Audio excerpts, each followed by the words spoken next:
분위기 지금 심상치 않은 어떤 설마 했던 것들이 사실로 굳어지는 분위기 중에 하나가 황교안의 출마설 같은 거예요. 황교안 출마설이 일부 쪽에서는 사실상 기정사실로 받아들여지는 분위기가 있더라고요.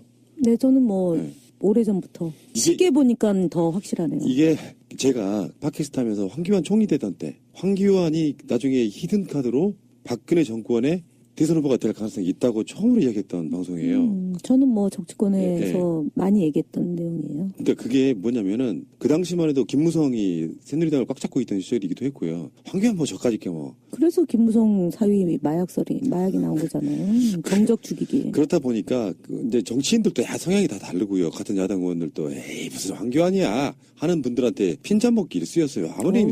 아무리 니들이 무슨 음모론 많이 하는 팟캐스트라고 해도 황교안 저까짓 게 무슨 대선 후보야 이렇게 하시던 분들이 최근에 저한테 그러세요.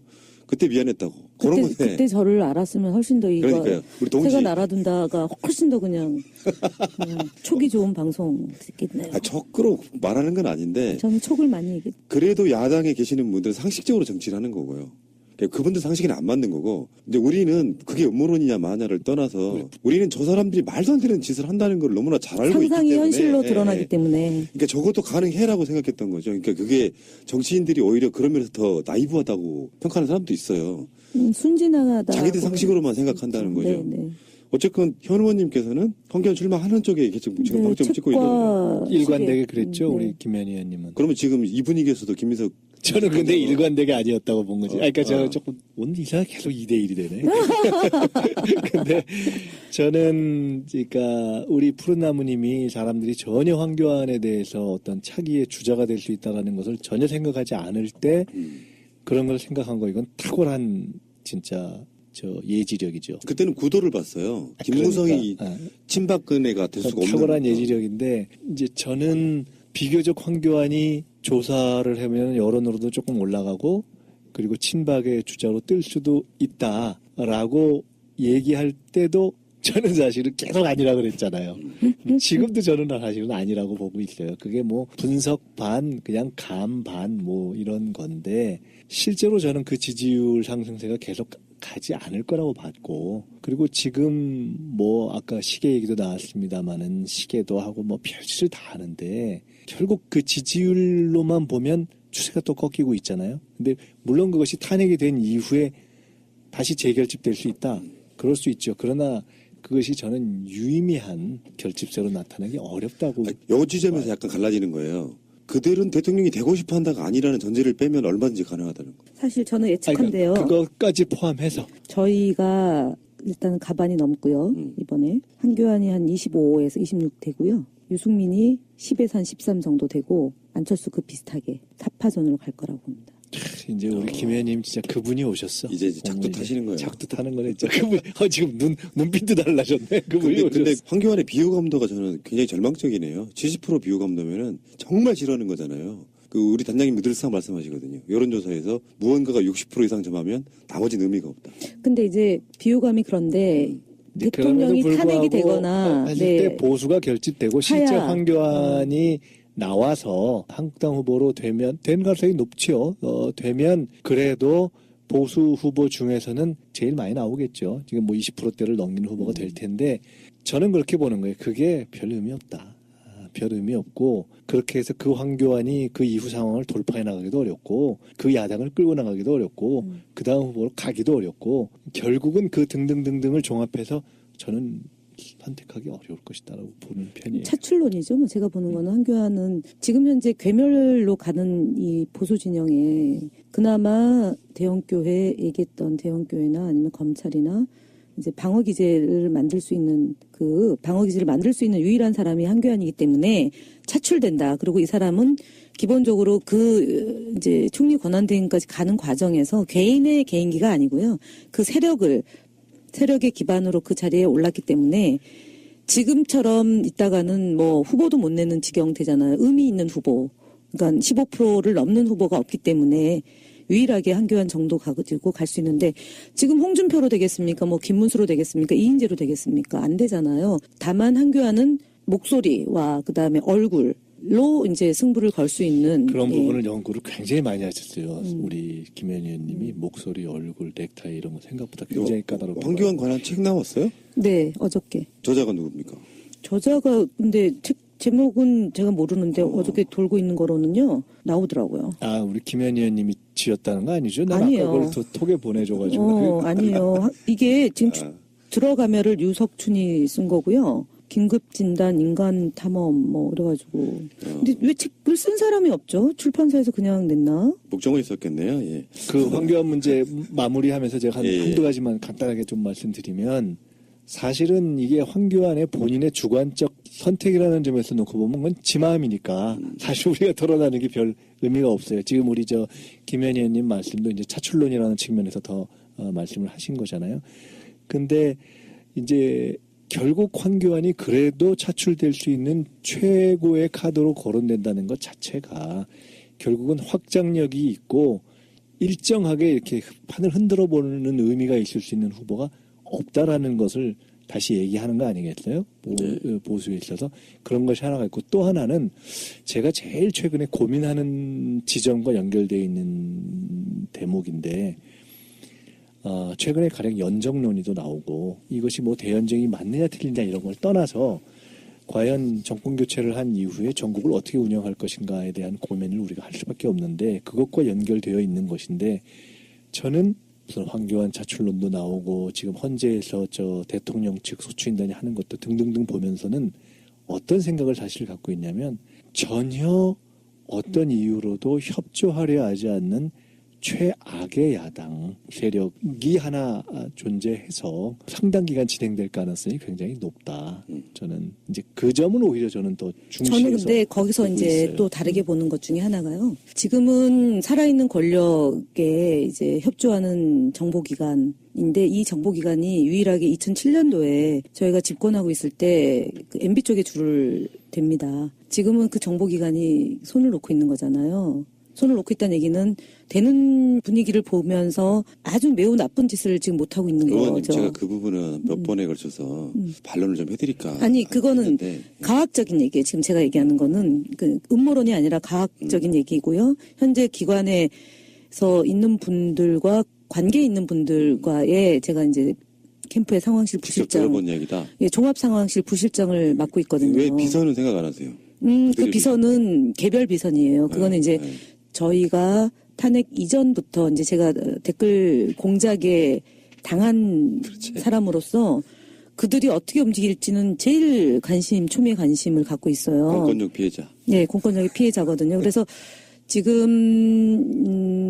이 움직임, 그 국정원의 움직임과 그 다음에 경찰의 움직임 이런 것들을 예의주시하고 있는 거죠, 저희가 지금. 근데 그런 부분에 있어서는 이번에는 별로 실효성이 없게 되지 않을까라고 생각해죠. 네. 그 예전의 댓글은 누구누구를 올리고 누구 내리는, 예전에 국정원 댓글팀들이 박근혜 올리고 문재인 내리는 이런 방식이었다면, 지금은 남아있다고 하면요, 야권 후보들 갈라치기밖에 없어요. 자기들끼리 계속 분열하게끔 만들어주는 그런 정도라고 보고, 어쨌건 지금 황교안 같은 경우는, 그러니까 박근혜가 이를테면 그 후계자를 키우지 않는 정치인들이 좀 있었잖아요. 그 폭망이죠, 그러니까 폭망. 그게 이제 일종의 이런 비극으로 다가오는 거라고 봐요. 박근혜가 정치를 설령 못했더라도 촉망되는 후계자가 있었다면 그 정도까지 빠지진 저는 않을 거라고 보고, 바른정당으로 갈 법한 사람들도 유력한 대권 주자가 있으면 못 가고 새누리당에 머물게 되는 효과도 있을 거고, 당시에 유일하게 제 기억에는 최경환이를 띄우려고 했던 시도가 있었어요. 그러니까 김무성을 좀 눌러보기 위해서. 근데 그 흐름대로 가지 않고 김무성대로 망해버렸고, 최경환은 뜨지를 못했고. 그러니까 그거는 아까 얘기했던 것처럼 이제 자유당에 있는 의원들이 지금은 보호를 받고 있는 거잖아요. 최경환 의원도 보호를 받고 있는 거잖아요. 정보기관으로부터 또는 검찰 권력으로부터. 근데 바로 세워진다고 가정하면 최경환 의원은 제가 볼 때는 한간에 떠돌던 소문이 그저 소문은 아니잖아요. 그리고 마찬가지로 지금 이제 납작 엎드려 있는 분들에 관련된 것들이 지금은 수면 밑에 있지만 조금 있으면 수면 위로 다 올라올 수 있거든요. 그러니까 우리 김 의원님 네. 생각은 정권 교체가 되고 났을 때 지금 새누리당, 그러니까 자유한국당이 알아서 좀 부들부들해질 것이다. 네. 박근혜는 생각을 거의 해본 적이 없겠지만 그 그룹 내에서 플랜 A, B, C, D가 있었어요. 첫 번째 플랜 A가 최경환 연대 낙마. 그건 이제 말씀드렸던 네. 것처럼 뭐가 있는 거죠. 그리고 그 플랜 B였던 사람이 반기문 연대 낙마. 그분도 뭐가 네. 있었던 거죠. 그 플랜 C였던 사람이 지금 플랜 A까지 올라왔는데 황교안인데 어떻게 될지 몰라. 근데 그분은 어. 권력기관을 장악하고 있었잖아요. 그러니까 자기는 주변 관리를 했겠지요. 그러니까 살아남아 있는 거죠. 그리고 저는 플랜 B가 또 하나 있다고 보는 게 아까 말씀하신 얼핏 홍준표 카드는 제가 보기엔 굉장히 유효한 카드. 그분은 지금 있는 황 총리가 잠깐 의전하는 사이에 이제 무죄가 났는데 글쎄요. 플랜인 거죠. 플랜. 네, 그들의 플랜. 계획 속에 네. 오죽하면 자유한국당 입장에서 정 없으면 홍 가죠. 네, 갈 수 있겠죠. 홍으로 갈 것이고 야당 지도자를 한다면은 아주 저쪽 입장에서는 재밌는.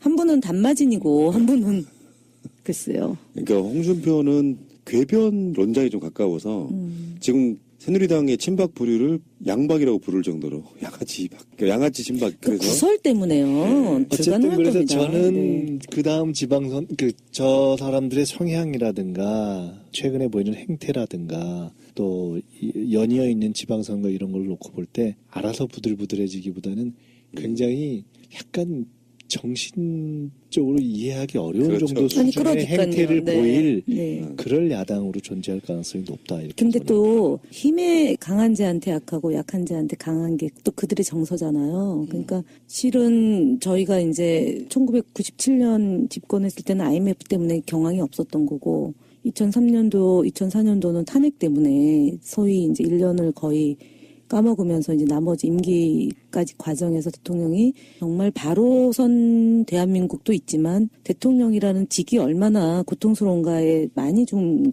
번뇌를 하셨던 측면이 없잖아 있었고 그래서 개헌의 필요성들이 지금 제기되고 있는 마당 아닙니까? 근데 어쨌든 이후의 대한민국은 이전에 저희가 집권했을 때의 과정과는 아주 많이 다르게 빠른 시간 안에 정착과 발전과 진보를 꾀해낼 수 있는 게 아니냐라는 기대를 해봅니다. 그러니까 왜냐하면 우리 앞에 있는 김민석 의원님이 정치했던 시기와 휴지기와 다시 정치라는 이 시기에 역량을 발휘할 내용과 또 이제 주변에 많은 분들이 기대해도 될 만한 기량들이 있기 때문에 뭐 지금 걱정하던 여소야대가 반대돼서 우리 이제 더불어민주당과 정의당과 국민의당 일부와 그다음에 또 이제 눈치 보는 정치인들까지 포함해서 국정을 이끌어갈 때의 시기와 이전의 97년과 2002년도 이후 상황은 많이 다르다. 그래서 그림을 좀 크게 그려보자라는 게 제가 요즘 갖고 있는 생각이에요. 대협조가 가능하다. 네, 저는 그렇게 봅니다. 오히려. 통 크게 가자. 안희정에 대해서 제가 굉장히 고민을 많이 하게 되더라고요. 그게 저도 나이를 먹어간다는 증거 같아요. 우리 학교 다닐 때 아마 단장님도 그렇고 의원님도 그러실 것 같은데 운동울이냐 운동이라는 게 있어요. 우리 학교 다닐 때만 해도 여당류를 지지한다거나 그러면 정말 사쿠라에다가 완전히 변절되게 나쁜 놈인데 지금도 그 마음이 우리들 세대에 바뀌지는 않는데 한편으로는 뭐 그렇게 해서 만약에 정권을 잡아가지고 정말 그 사람들 도움 없이 온전하게 정치를 끌어갈 수 있나 하면 안희정이 맞는 것도 같고 이런 그 굉장히 오묘한 번뇌에 빠지게 하는 측면이 있어요. 저는 정치는 타이밍이다라고 배웠고요. 설사 속마음이 그게 있다 하더라도 그거를 까면 칼집 속에 칼이 있을 때는 그 칼이 굉장히 무서운 거지만 그 칼을 뺐는데 가독칼이거나 뭐 회칼이거나 등등 있잖아요. 그래서 지금은 그 칼을 뺄 때가 아니다. 얼마 전에 이제 어저께 뭐 예비 내각과 청와대 들어갈 사람 리스트가 나왔잖아요. 그거 뭐냐면은 우리 진영을 분열시키는 거잖아요.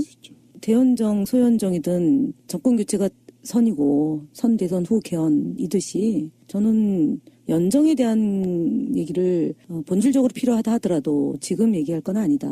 적절한 타이밍이 있다. 저는 대화와 타협, 그다음에 협조 이것이 필요하다고 보고요. 그다음에 그야말로 민주당의 힘만으로 예를 들어 법을 만들어가고 하는 것이 어려울 겁니다. 그런데 제가 아까 상당히 극한 투쟁을 할 수 있는 그리고 굉장히 협조를 안 할 수 있는 그런 야당이 존재할 것이다 라고 얘기한 것은 저는 그것을 염두에 두고 가는 것이 오히려 현실적이라고 저는 보기 때문에 그런 거예요. 그래서 그런 것을 염두에 두고 가지 않았을 때 마음은 우리가 뭐 대협조라든가 포용 이런 걸 할 수 있지만 오히려 그것이 비현실적일 수도 있다. 그래서 그러면 어느 선에서 협조의 선을 잡고 그렇다고 해서 원래 우리가 해야 하는 어떤 원칙적인 어떤 어젠다의 문제를 너무 쉽게 낮추지 않고 그래서 저는 그야말로 이게 소위 국제적으로는 스트롱맨의 시대고 그다음에 내부적으로는 생각보다 당분간 조금 어려울 수 있다는 거를 마음에 먹고 강하게 돌파할 때만 오히려 그런 여러 가지 협조가 나올 그러니까 수 있다라고 저는 생각하기 그래서, 때문에 사실은 제가 그 얘기하는 말씀을 게, 드린 거예요. 그러니까 강한 자에게 강하고 약한 자에게 약하게 해야죠. 국정 운영을 한다고 치면. 근데 어설프게 협력하고 어설프게 손잡으면 만만히 보거든요. 예. 예, 그래서 저는 지금 시기는 그냥 국민을 보고 간다라고 얘기했던 것이 그냥 레토릭이 아니라 정말 국민을 보고 가고 전국 운영과 더불어 내년 지방선거, 정당은 지방선거 준비가 또 숙제이잖아요. 저는 지방 권력을 특히 아까 말씀하셨던 극단주의자들이 있는 그 지역에서 정말 좋은 후보를 내서 거기를 치고 들어가자. 그러면은 이후에 총선까지 과정에서 그들을 견제할 수 있는 게 국가 권력 기관이 아니고 괴멸까지 가시죠. 예, 견제가 지방선거에서 어떻게 우리가 가느냐에 따라서 다음 총선에서 그분들이 지금처럼 막 태극기 어쩌고 이러면서 집회하는 그런 게 불가능하게 되는 그런 세상을 꿈꿔보는 거죠. 그러니까 이제 협조와 통합, 그걸 통한 어떤 안정적인 국정 운영이 필요한데요. 그 과정이 그런 것을 이야기하는 방식으로만 되지는 않을 것이다. 그래서 조금 더 마음을 강하게 먹을 필요가 있다는 게 제 사실은 생각이고, 그런 부분에서 우리는 원칙적인 입장에서 이걸 계속 돌파해 나가겠다라고 하는 메시지를 보내는 것이 오히려 지금은 조금 더 중요하지 않은가 이렇게 보는 거죠. 예. 어차피 다음 정권은 아마 2, 3년 정도는 국민의 여론의 힘으로 가야 되지 않을까 싶어요. 그게 총선까지예요. 예, 예. 네. 알겠습니다. 감사드리고요. 자, 다음 주에 뵙겠습니다. 고맙습니다. 감사합니다. 지금 심상치 않은 어떤 설마 했던 것들이 사실로 굳어지는 분위기 중에 하나가 황교안의 출마설 같은 거예요. 황교안 출마설이 일부 쪽에서는 사실상 기정사실로 받아들여지는 분위기가 있더라고요. 네, 저는 뭐 네. 오래전부터 이게- 시계 보니까 더 확실하네요. 이게 제가 팟캐스트 하면서 황교안 총리 되던 때 황교안이 나중에 히든카드로 박근혜 정권의 대선 후보가 될 가능성이 있다고 처음으로 이야기했던 방송이에요. 저는 뭐 정치권에서 예, 많이 얘기했던 내용이에요. 근데 그게 뭐냐면은 그 당시만 해도 김무성이 새누리당을 꽉 잡고 있던 시절이기도 했고요. 황교안 뭐 저까지 뭐 그래서 김무성 사위 마약이 나온 거잖아요. 정적 죽이기. 그렇다 보니까 이제 정치인들도 성향이 다 다르고요. 같은 야당 의원들도 에이 무슨 황교안이야 하는 분들한테 핀잔 먹기를 쓰였어요. 아무리 니들이 무슨 음모론 많이 하는 팟캐스트라고 해도 황교안 저까지게 무슨 대선 후보야 이렇게 하시던 분들이 최근에 저한테 그러세요. 그때 미안했다고. 그런 건데. 그때 저를 알았으면 훨씬 더 이거 그러니까요. 우리 동지. 새가 날아든다가 훨씬 더 그냥 촉이 좋은 방송. 박의 주자로 뜰 수도 있다라고 얘기할 때도 저는 사실은 계속 아니라 그랬잖아요. 지금도 저는 사실은 아니라고 보고 있어요. 그게 뭐 분석 반, 그냥 감 반, 뭐 이런 건데, 실제로 저는 그 지지율 상승세가 계속 가지 않을 거라고 봤고, 그리고 지금 뭐 아까 시계 얘기도 나왔습니다만은 시계도 하고 뭐 별짓을 다 하는데, 결국 그 지지율로만 보면 추세가 또 꺾이고 있잖아요. 근데 물론 그것이 탄핵이 된 이후에 다시 재결집될 수 있다. 그럴 수 있죠. 그러나 그것이 저는 유의미한 결집세로 나타나기 어렵다고. 요 지점에서 약간 갈라지는 거예요. 그들은 대통령이 되고 싶어 한다가 아니라는 전제를 빼면 얼마든지 가능하다는 거예요. 사실 저는 예측한데요. 그것까지 포함해서. 저희가 일단 가반이 넘고요. 이번에 한교안이 한 25에서 26 되고요. 유승민이 10에서 한 13 정도 되고 안철수 그 비슷하게 4파전으로 갈 거라고 봅니다. 이제 우리 김 의원님 진짜 그분이 오셨어. 이제 작두 타시는 거예요. 작두 타는 거네. 진짜 그분 지금 눈빛도 달라졌네. 그분이 근데 오셨어. 이제 총리 권한대행까지 가는 과정에서 개인의 개인기가 아니고요. 그 세력의 기반으로 그 자리에 올랐기 때문에 지금처럼 있다가는 뭐 후보도 못 내는 지경 되잖아요. 의미 있는 후보. 그러니까 15%를 넘는 후보가 없기 때문에 유일하게 한교안 정도 가지고 갈 수 있는데 지금 홍준표로 되겠습니까? 뭐 김문수로 되겠습니까? 이인재로 되겠습니까? 안 되잖아요. 다만 한교안은 목소리와 그다음에 얼굴로 이제 승부를 걸 수 있는 그런 예. 부분을 연구를 굉장히 많이 하셨어요. 우리 김 의원님이 목소리, 얼굴, 넥타이 이런 거 생각보다 굉장히 까다롭고. 황교안 관한 책 나왔어요? 네, 어저께. 저자가 누굽니까? 저자가 근데 제목은 제가 모르는데 어저께 돌고 있는 거로는요. 나오더라고요. 아, 우리 김 의원님이 지었다는 거 아니죠? 난 아니에요. 아까 그걸 톡에 보내줘가지고. 아니에요. 이게 지금 들어가면을 유석춘이 쓴 거고요. 긴급 진단, 인간 탐험 뭐 이래가지고. 근데 왜 책을 쓴 사람이 없죠? 출판사에서 그냥 냈나? 목적은 있었겠네요. 예. 그 황교안 문제 마무리하면서 제가 예. 한두 가지만 간단하게 좀 말씀. 적으로 말하는 건 아닌데 저는 촉을 많이 얘기. 그래도 야당에 계시는 분들은 상식적으로 정치를 하는 거고요. 그분들 상식에는 안 맞는 거고, 이제 우리는 그게 음모론이냐 마냐를 떠나서 우리는 저 사람들이 말도 안 되는 짓을 한다는 걸 너무나 잘 알고 있기 상상이 때문에 현실로 드러나기 때문에. 그러니까 저것도 가능해라고 생각했던 거죠. 그러니까 그게 정치인들이 오히려 그런 면에서 더 나이브하다고 평가하는 사람도 있어요. 순진하다. 자기들 상식으로만 생각한다는 거죠. 네, 네. 어쨌건 현 의원님께서는 황교안 출마하는 쪽에 지금 방점을 찍고 있는. 일관되게 그랬죠. 네. 우리 김현희 의원님은. 그러면 지금 이 분위기에서도 김민석 저는 근데 일관되게 아니었다고 본 거지. 그러니까 저는 어. 조금 오늘 이상하게 계속 2대1이 되네. 근데 저는 그러니까 우리 푸른나무님이 사람들이 전혀 황교안에 대해서 어떤 차기의 주자가 될 수 있다라는 것을 전혀 생각하지 않을 때 그런 걸 생각한 거 이건 탁월한 진짜 저 예지력이죠. 그때는 구도를 봤어요. 김무성이 그러니까, 친박근혜가 될 수가 없는. 탁월한 예지력인데 이제 저는 비교적 황교안이 조사를 하면 여론으로도 조금 올라가고 그리고 황교안의 비호감도가 저는 굉장히 절망적이네요. 70% 비호감도면은 정말 싫어하는 거잖아요. 그 우리 단장님이 늘상 말씀하시거든요. 여론조사에서 무언가가 60% 이상 점하면 나머지는 의미가 없다. 근데 이제 비호감이 그런데 대통령이 탄핵이 되거나 하실 네. 때 보수가 결집되고 실제 하야. 황교안이 나와서 한국당 후보로 된 가능성이 높지요. 되면 그래도 보수 후보 중에서는 제일 많이 나오겠죠. 지금 뭐 20%대를 넘기는 후보가 될 텐데 저는 그렇게 보는 거예요. 그게 별 의미 없다. 별 의미 없고 그렇게 해서 그 황교안이 그 이후 상황을 돌파해 나가기도 어렵고 그 야당을 끌고 나가기도 어렵고 그 다음 후보로 가기도 어렵고 결국은 그 등등등등을 종합해서 저는 선택하기 어려울 것이다라고 보는 편이에요. 차출론이죠. 뭐 제가 보는 거는 황교안은 지금 현재 괴멸로 가는 이 보수 진영에 그나마 대형교회 얘기했던 대형교회나 아니면 검찰이나 이제 방어 기제를 만들 수 있는 유일한 사람이 황교안이기 때문에 차출된다. 그리고 이 사람은 기본적으로 그